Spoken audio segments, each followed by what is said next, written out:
یہ بیٹھا ہے، تھوڑا ہاتھ دے، آپ دیکھ لیں کوئی عبد المالک جیسا نہیں ہے، پچاور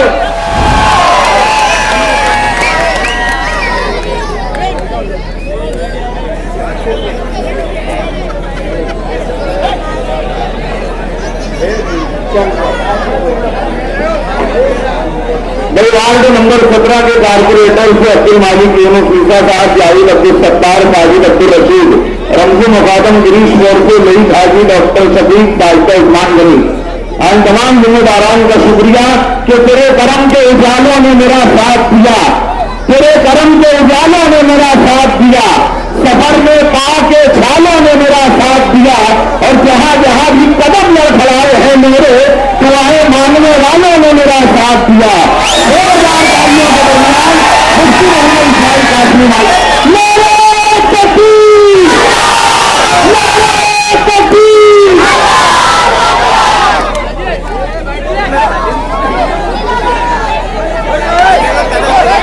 اس سے پہلے مفتی محمد اسماعیل صاحب کی بات کرو، جلسہ ختم ہو کے فوراً بعد، جلسہ ختم ہونے کے فوراً بعد اسٹیج کے پیچھے بدرو سرکار رشتہ اسٹاپ کے پاس المالک سدا بہار گروہ کی رابطہ آفس کا افتتاح مفتی محمد اسماعیل قاسمی صاحب کے ہاتھوں ہونا ہے۔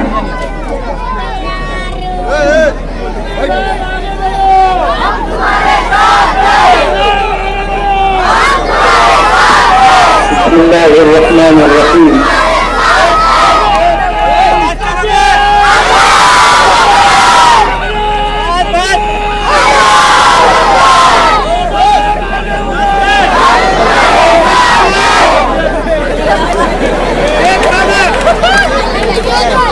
بسم اللہ الرحمن الرحیم۔ نحمدہ و نصلی علی رسولہ الکریم، اما بعد۔ آج کے اس انتخابی پہلے کے صدر محترم پیر صاحب، ہمارے سرپرست الحاج یونس عیسیٰ صاحب،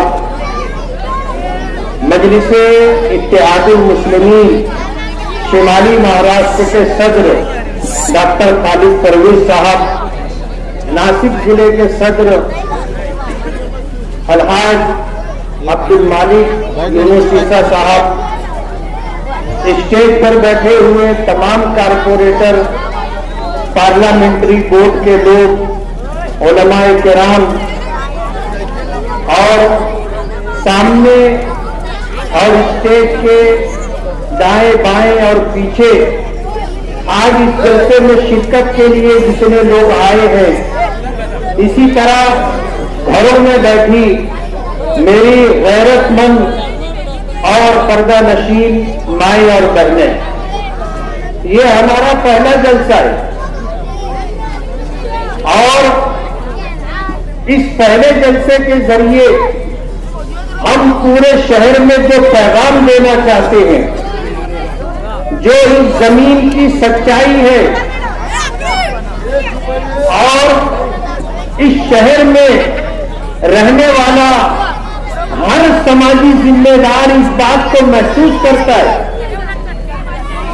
کہ یہ اچھائی اور برائی کا مقابلہ ہے۔ آپ کو یہ بات سمجھ لینی چاہیے کہ آپ اسمبلی میں مالیگاؤں سے جس نمائندے کو چن کر کے بھیجتے ہیں، وہ اپنی مذہبی اور ملی شناخت کے ساتھ فرقہ پرستوں کے درمیان رہ کر کے ملت کے لیے، قوم کے لیے اور سماج کے لیے اپنی آواز بلند کرتا ہے۔ میں نے پیچھے ایک میٹنگ میں یہ بات کہی تھی کہ اگر اسمبلی میں آپ نے چن کر کے بھیجا تو ماحول سے متاثر ہو کر کے ہم نے سر سے ٹوپی نہیں اتاری، ہم نے اپنی داڑھی چھوٹی نہیں کی، ہم نے اپنا کرتا نہیں چھوٹا کیا، ہم پینٹ اور شرٹ پہن کر کے اسمبلی میں نہیں گئے، اپنی مذہبی اور ملی شناخت کے ساتھ۔ اور آپ کو اگر میں بتاؤں تو آپ کو اچھا لگے گا، آپ کو اچھا لگے گا کہ جب ودھان بھون میں اور منترالے میں میں اپنے ساتھیوں کے ساتھ چلتا ہوں تو سب نظر اٹھا کر کے مسلسل دیکھتے رہتے ہیں کہ یہ کون مولانا ہے۔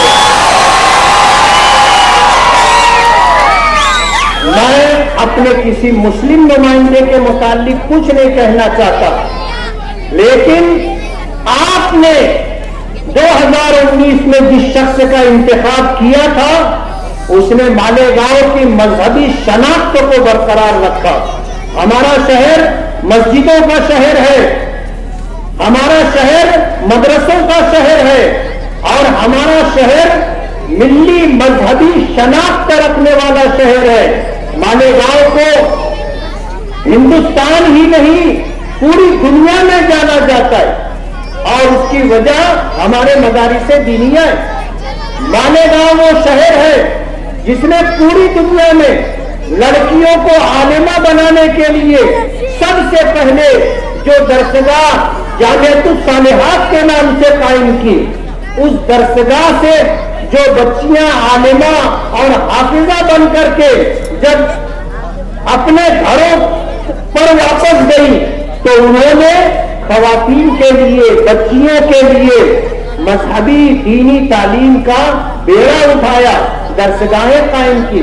ایک وقت تھا جامعۃ الصالحات میں دنیا کے تقریباً 40 ملکوں کی لڑکیاں پڑھتی تھیں۔ 7 بر اعظم میں آپ کے شہر جامعۃ الصالحات کی پڑھی ہوئی بچیاں مالیگاؤں کا نام روشن کر رہی ہیں۔ ہمارا یہ شہر مذہبی شناخت رکھنے والا شہر ہے۔ دکھ کے ساتھ کہنا پڑتا ہے کہ ماضی میں جن کو ہم نے چن کر کے دیا، آپ نے ان کا کاروبار نہیں دیکھا، آپ نے ان کی حرکتوں پر غور نہیں کیا۔ یہ سرکاری زمینوں اور نالوں کو پاٹ کر کے، پلاٹ گرا کر کے زمین بیچتے، یہ لوگوں کی خاصی جگہ پر قبضہ کر لیتے ہیں، کمزوروں کی زمینوں کو ہڑپ لیتے ہیں۔ پورے شہر میں نشے کا جو کاروبار چل رہا ہے اس کاروبار کی سرپرستی کرنے والے لوگ ہیں، اس کاروبار میں پارٹنر بننے والے لوگ ہیں۔ میں آپ کو یہ بات بتا دوں کہ ایسے لوگ بھی شہر میں ہیں جنہوں نے ہم سے رابطہ کیا اور ان کے ساتھ جو ظلم و زیادتی ہوئی اس کو انہوں نے بتایا کہ ہم اچھا بھلا کاروبار کر رہے تھے، جائز اور حلال کاروبار کر رہے تھے، انہوں نے داب دباؤ بنا کر کے ہمارے کاروبار میں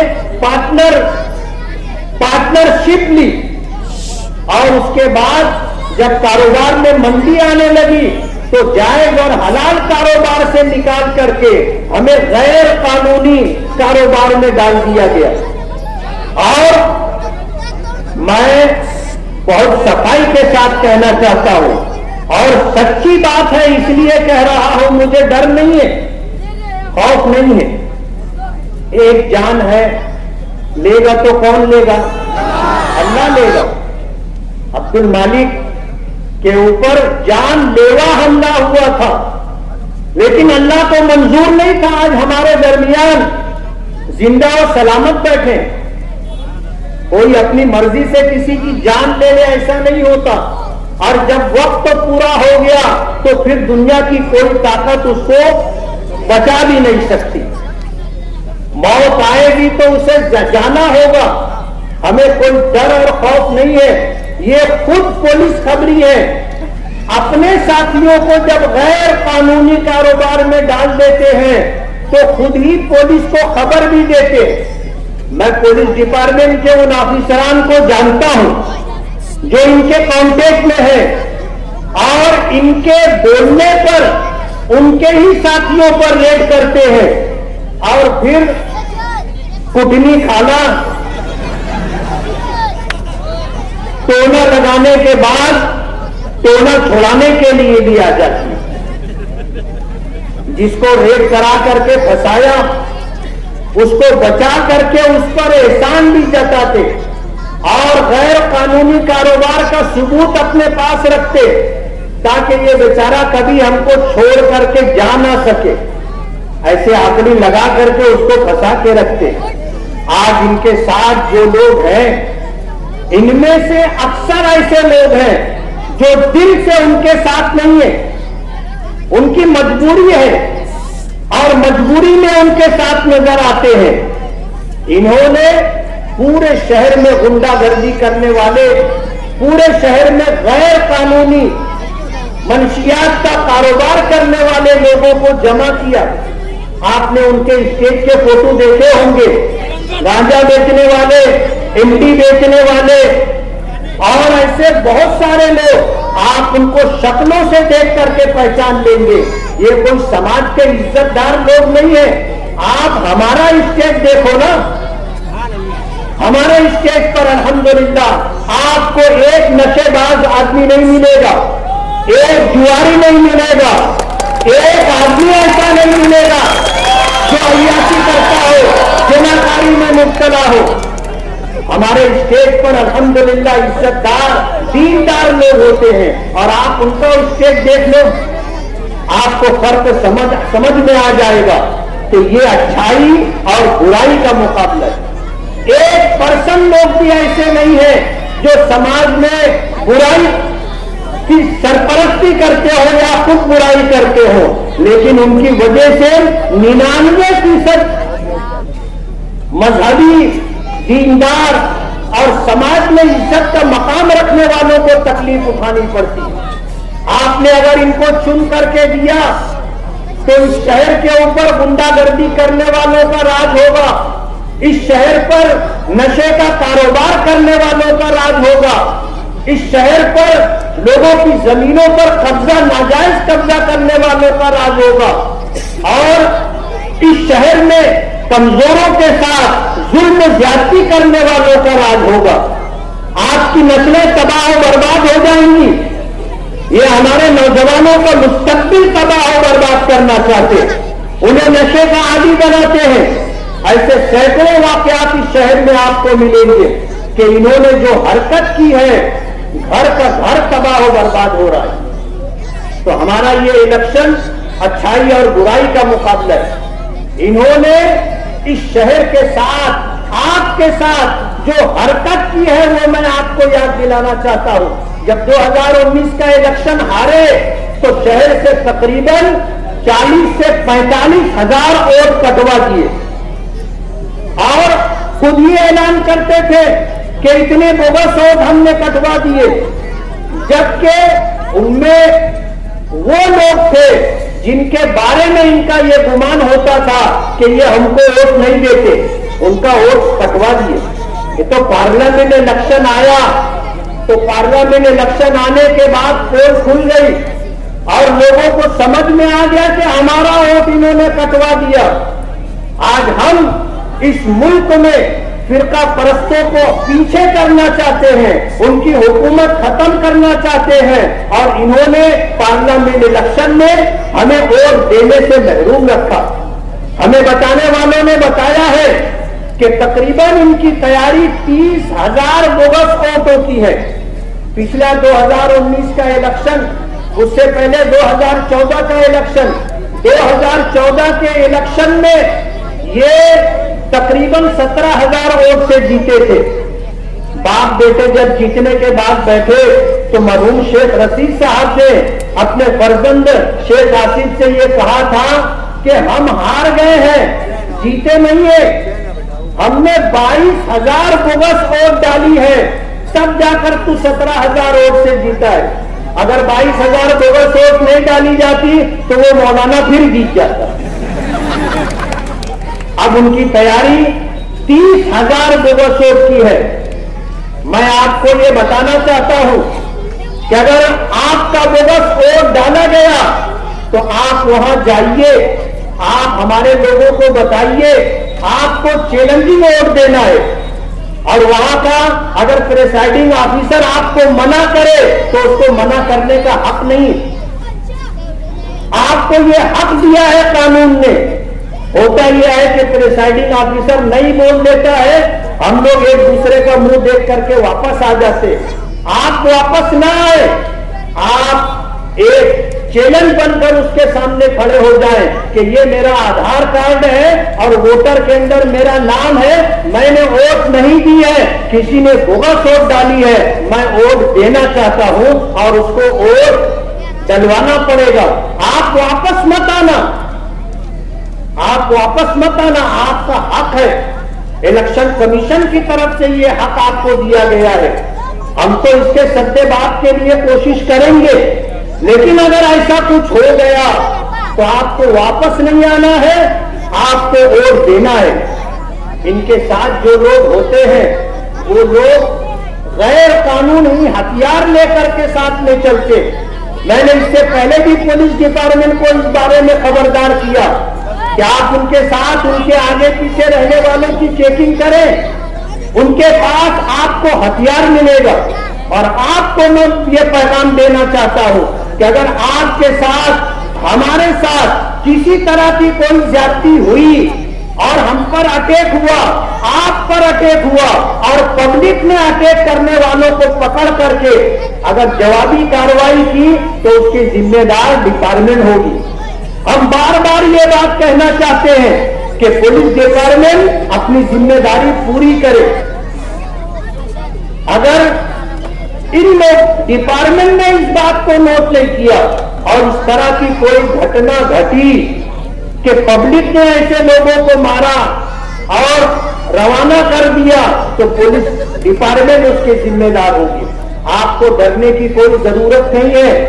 آج شہر میں ایک بہت بڑا طبقہ ظلم کے خلاف اور غنڈہ گردی کے خلاف اٹھ کھڑا ہوا ہے.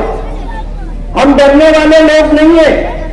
حالات مشکل ضرور ہیں, حالات مشکل ضرور ہیں. ڈاکٹر خالد پرویز صاحب نے جو بات کہی کہ آپ مفتی اسماعیل کا الیکشن نہیں لڑ رہے ہیں, آپ یونس عیسیٰ خانوادے کا الیکشن نہیں لڑ رہے ہیں, آپ الیکشن لڑ رہے ہیں تو اپنے شہر کے لیے لڑ رہے ہیں, شہر کی تہذیب کے لیے لڑ رہے ہیں, اپنے نوجوانوں کا مستقبل محفوظ رہے اس کے لیے لڑ رہے ہیں. اچھائی کا غلبہ ہو اور برائی مٹے, آپ اس کے لیے الیکشن لڑ رہے ہیں. ہم میں کا ہر شخص ذمہ دار ہے. نبی کریم صلی اللہ علیہ وسلم کا ارشاد مبارک ہے, من رأى منکم منکرا فلیغیرہ بیدہ, کہ تم میں سے جو شخص برائی کو دیکھے تو پہلا درجہ ایمان کا یہ ہے کہ اس کو طاقت سے روکے. فَإِن لَّمْ يَسْتَطِعْ فَبِلِسَانِهِ, اور اگر طاقت سے نہیں روک سکتا تو پھر اس کو اپنی زبان سے روکے, یعنی برائی سے برائی ہونے کا اعلان کرے کہ یہ غلط ہے. اور اگر زبان سے بھی آپ نہیں اس برائی کو روکنا چاہتے ہیں لیکن آپ اس کو دل میں برا سمجھ رہے ہیں تو یہ ایمان کا سب سے کمزور درجہ ہے. اور آج شہر ایمان کے سب سے کمزور درجے پر کہ دل میں تو ان کو برا سمجھ رہا ہے لیکن زبان سے برا نہیں کہہ رہا ہے, طاقت سے برائی کو روکنے کے لیے آگے نہیں آ رہا ہے. ہم کو ایمان کا پہلا درجہ اختیار کرنا ہوگا. اور یہ ظالم لوگ بہت بزدل ہوتے. سکھی جیسے میں نے ہمیشہ یہ بات کہی, ہمارے اسٹیج پر لقمان عتیق کمال کا بھتیجا یہ بیٹھا ہے, تھوڑا ہاتھ دے. آپ دیکھ لیں کوئی عبد المعروف جیسا نہیں ہے, پتاور اور تنور ایسا نہیں ہے, ہلکا پھلکا قد کم ہے, جسم اکیرا ہے. لیکن جب پوار والی پولیس اسٹیشن میں خالد حاجی نے دھمکی دی کہ الیکشن کے بعد تیرا ہاتھ پاؤں توڑ دیں گے تو اس نے کہا اگر ہمت ہے تو یہیں چل ابھی توڑ کر کے بتا. ایک جملہ کہنا تھا, دم دبا لیے, پیچھے ہٹ گئے. ان کے ساتھ جتنے لوگ تھے وہ سب اس کا چہرہ دیکھنے لگ گئے. آپ اگر ظلم برداشت کرو گے تو آپ کے ساتھ ظلم کیا جاتا رہے گا، اور اگر ظلم کے خلاف آپ کھڑے ہو گئے تو آپ یقین مانو آپ کے سامنے کوئی ایسا گنڈا دادا گیری کرنے والا ٹکے گا نہیں۔ اس لیے میں آپ سے یہ گزارش کرتا ہوں کہ آپ ڈرے نہ، بلا خوف و خطر کے آپ اپنا حق استعمال کریں ووٹ دینے کا۔ مجلس اتحاد المسلمین کے ذمہ داران کا میں شکر گزار ہوں کہ انہوں نے 5 سال مکمل ہونے پر میری کارکردگی سے مطمئن ہو کر کے انہوں نے الحمدللہ آج خود میرے ٹکٹ کا اعلان کیا، اور الحمدللہ ابھی ماجد حاجی جو ہے میرا AB فارم یعنی ٹکٹ لے کر کے آ گئے ہیں، اور انشاءاللہ ہم 2-4 دنوں کے اندر اپنا فارم داخل کریں گے۔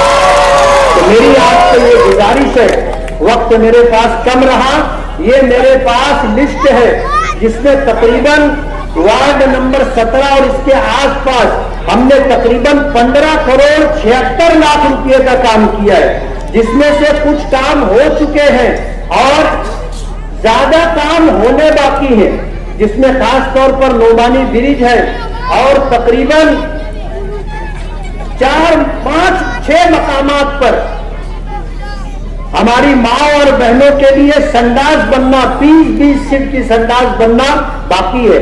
ہم نے وعدہ کیا تھا اپنی ماں اور بہنوں سے کہ ہم آپ کے لیے سنداز بنوا کر کے دیں گے، اور الحمدللہ رمضو ممبر کی کوشش رہی، ساجد ممبر کی کوشش رہی، کارپوریشن سے ہم نے تقریباً 1.5 کروڑ روپے کا بجٹ ڈلوایا ہے، اور یہ سنداز عنقریب انشاءاللہ بنے گی۔ میں آپ سبھی حضرات کا بہت بہت شکر گزار ہوں کہ آپ اس جلسے میں تشریف لائے، لیکن حالات کو سمجھ کر کے آپ کو الیکشن پوری طاقت کے ساتھ لڑنا ہے، اور آپ نے اگر اسے اپنا الیکشن سمجھ لیا تو پھر انشاءاللہ اللہ ہمیں کامیابی اور عزت عطا کرے گا۔ وآخر دعوانا ان الحمدللہ رب العالمین۔ جمعہ کے دن سیلانی چوک پر جلسہ ہوگا، آپ سبھی حضرات سے شرکت کی گزارش ہے۔ سبحان اللہ و بحمدہ، سبحانک اللہم و بحمدک، نشہد ان لا الہ